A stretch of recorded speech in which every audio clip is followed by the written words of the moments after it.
दोस्तों, अगर आप कक्षा 10 के स्टूडेंट हैं, तो ये वीडियो आपके लिए बहुत ही इम्पोर्टेंट होने वाला है, क्योंकि यहाँ पर हम सीखने वाले हैं कि बहुलक कैसे निकाला जाता है, वो भी बहुत ही आसान तरीके से। यहाँ पर दोस्तों मैं आपको रटवाऊँगा नहीं कि बहुलक ऐसे निकाला जाता है या बहुलक ऐसे निकाला जाता है।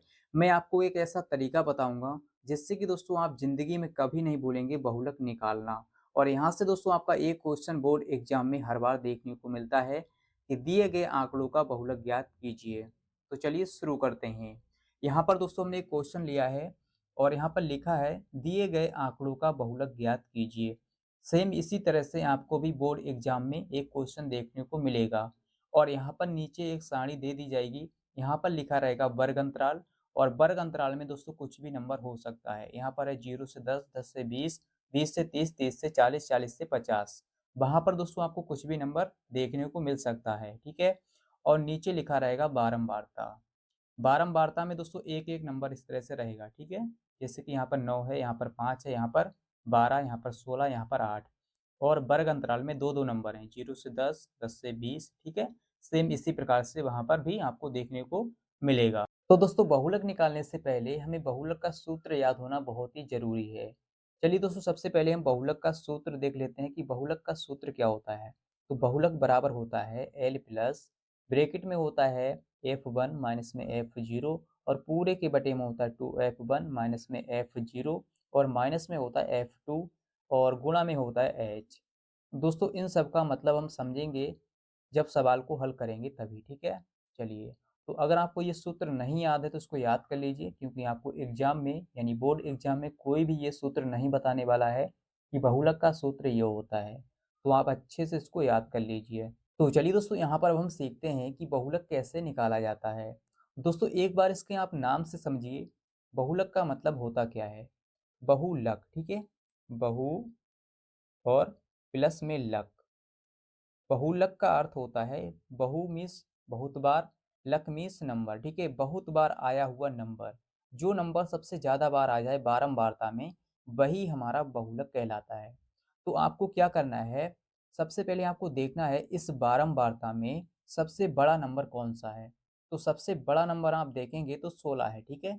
सबसे बड़ा नंबर इसमें से कौन-सा है? 16। तो 16 के ऊपर जो दिया रहेगा, वही दोस्तों हमारा बहुलक वर्ग होगा और ये होगा हमारा F1 का मान, ठीक है? ये किसका मान हो जाएगा? F1 का मान हो जाएगा और ये हो जाएगा F0 का मान, F0 का मान और ये हो जाएगा F2 का मान। तो 0, 1, 2 आप इसको गिनती से भी याद कर सकते हैं कि 0 के बाद आता है 1, 1 के बाद आता है 2, ठीक है? तो सबसे पहले आप निकालेंगे F1 का मान, जो सबसे बड़ा नंबर होगा, ठीक है? आई होप कि दोस्तों आप इतनी बात समझ पा रहे होंगे और इसके ऊपर जो दिया रहेगा वो होगा दोस्तों हमारा बहुलक वर्ग, ठीक है? तो यहाँ पर हम लिखते हैं बहुलक वर्ग, ठीक है? सबसे पहले हम लिख लेते हैं बहुलक वर्ग। बहुलक वर्ग दोस्तों क्या है? 30 से 40, ठीक है? बहुलक वर्ग हमारा हो जाएगा 30 से 40, तो यहाँ पर लिखेंगे 30 से 40। अब यहाँ से दोस्तों हमारा h और l का मान निकलेगा, ठीक है? चूँकि हमें सूत्र में दोस्तों l और h का मान भी चाहिए, ठीक है? आप सूत्र को देख सकते हैं, यहाँ पर हमें l का मान भी चाहिए और h का मान भी चाहिए और इन सब का मान हमने निकाल लिया है। F1 का मान निकाल लिया है, F0 का मान निकाल लिया है और F2 का मान भी निकाल लिया है। अभी हमारा l और h रह गया, ठीक है? चलिए, तो यहाँ से क्या करेंगे देखिए, जो हमारा छोटा नंबर होगा, ये दोस्तों होगा हमारा l का मान, ठीक है? तो यहाँ से हम लिखेंगे l बराबर 30, ठीक है? और h का मान कैसे निकलेगा देखिए, हमने l का मान निकालना सीख लिया, जो इन दोनों में से छोटा नंबर होगा वो होगा हमारा l का मान। h का मान कैसे निकालेंगे, इस बड़े वाले नंबर में से छोटे वाले नंबर को हमेशा घटा देना है ना? यानी कि इन दोनों के बीच का अंतर आपको देखना है, कितने का है? 10 का अंतर है, ठीक है? तो यहाँ पर आ जाएगा 10, है ना?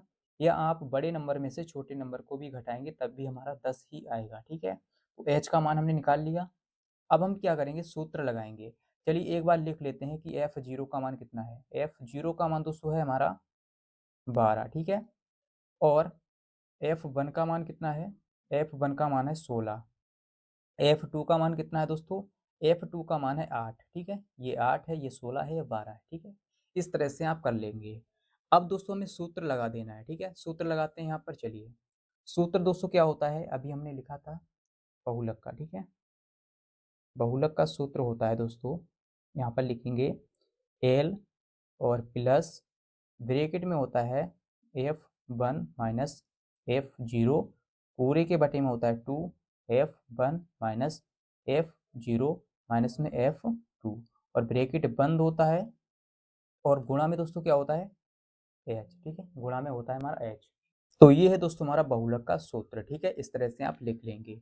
अब हम क्या करेंगे, इन सभी में मान रखेंगे, ठीक है, चलिए वैल्यू रखते हैं। सबसे पहले L का मान रखेंगे, तो L का मान दोस्तों कितना है, देखिए L का मान है 30, है ना, L बराबर कितना है 30 है, तो यहाँ पर 30 लिखेंगे, प्लस प्लस है तो प्लस लगाएंगे, ब्रैकेट के अंदर क्या है देखिए, सबसे पहले F1 है, तो F1 का मान दोस्तों कितना है F1, ठीक है, F1 का मान है 16, तो यहाँ पर लिखेंगे 16 माइनस F0 का मान कितना है, तो F0 का मान दोस्तों है 12, ठीक है, तो यहाँ पे लिखेंगे 12, और पूरे के बटे में दोस्तों कितना है देखिए 2F1, तो 2F1 के गुणा में है, ठीक है, 2 जो है इसके गुणा में है, F1 का मान कितना है दोस्तों, F1 का मान है 16, तो यहाँ पे लिखेंगे 16 माइनस है, माइनस में F0, तो F0 का मान दोस्तों कितना है देखिए, F0 का मान 12 है, ठीक है, तो यहाँ पर 12 माइनस F2 है माइनस में, तो F2 का मान कितना है देखिए, F2 का मान दोस्तों हमारा 8, तो यहाँ पर लिखेंगे 8, ब्रैकेट बंद करेंगे, गुणा में H की जगह पर दोस्तों क्या रखेंगे, H की जगह पर हमारा 10, ठीक है, H बराबर कितना है 10 है, तो यहाँ पर लिखेंगे 10, है ना, बहुत ही आसान है दोस्तों, आप लिख लेंगे इस तरह से 30 और प्लस, है ना, 30 प्लस, अब देखिए क्या हो जाएगा आगे, यहाँ पर क्या करेंगे, ये 16 प्लस का है माइनस का है 12, तो घट जाएगा, प्लस का बचेगा हमारा 4, ठीक है, और यहाँ पर नीचे क्या बचेगा, 16 की गुणा 2 से करेंगे, 16 दूनी 32, और 16 दूनी 32 हो गया माइनस, देखिए ये माइनस का 12 है, ये माइनस का 8 है, तो जुड़ जाएंगे आपस में, तो माइनस का हो जाएगा 20, ठीक है, माइनस का हो गया 20 और गुणा में H, इस तरह से आप कर लेंगे। अब क्या करेंगे, यहाँ पर देखिए, यहाँ पर है 30 और प्लस, देखिए ऊपर है हमारा 4 और नीचे कितना है, नीचे दोस्तों हम क्या करेंगे, ये प्लस का 32 है और ये माइनस का 20 है, तो 32 में से 20 घट जाएगा, कितना बचेगा, प्लस का 12, ठीक है, प्लस का 12 बचेगा और गुणा में हमारा है 10, ठीक है, इतना आप कर लेंगे।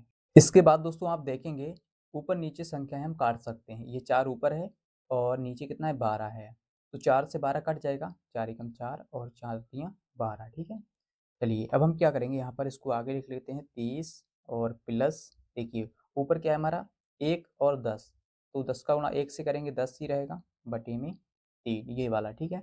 अब इसको काटते हैं, 3 एकम 3 और 3 तियाँ 9, है ना, और यहाँ पर 1 बचेगा, पॉइंट लगाएंगे, 0 बढ़ जाएगा, 3 तियाँ 9 फिर से हो जाएगा, और फिर से दोस्तों हम क्या करेंगे, पॉइंट के 2 अंकों तक निकाल लेंगे, 3 तियाँ 9, ठीक है, तो इस तरह से कट जाएगा, 3.33 आ जाएगा, और इसको दोस्तों हम जोड़ेंगे, देखिए यहाँ पर 30 प्लस 3.33 को जोड़ेंगे तो कितना हो जाएगा, यहाँ पर हमारा हो जाएगा 30 3 33, है ना, 30 3 33, और पॉइंट के इधर कितना है 3 3, तो यहाँ पे लिखेंगे 3 3, और यही दोस्तों हमारा आंसर है, ठीक है, 33.33, ठीक है, इस तरह से आप कर लेंगे, ये क्या है हमारा बहुलक निकल के आ गया, बहुलक, ठीक है। तो आई होप कि दोस्तों आपको समझ में आ गया होगा कि बहुलक कैसे निकाला जाता है आसान तरीके से, आप इसके नाम से भी याद रख सकते हैं, बहुत बार आया हुआ नंबर बहुलक, ठीक है, जो नंबर सबसे ज़्यादा बार आ जाए वो आप क्या करेंगे, F1 का मान लिखेंगे, है ना, जैसे कि यहाँ पर हमने लिखा है।